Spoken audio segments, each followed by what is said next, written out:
Good morning. This is Brenda Salzano, again sharing another project that I've done. This is a new cut and sew project that's on my Spoonflower shop.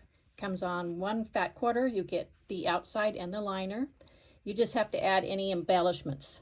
On this zipper pouch, they are the little zipper pouch too, and they come in different patterns. You get the full instructions on the fabric also.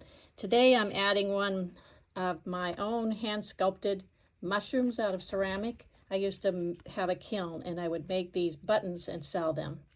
So one of those I've added on here, and I put a little hidden pocket, and it has the lining that does come with it. Obviously the pocket idea is separate. You'd have to do that yourself with your pattern if you got it.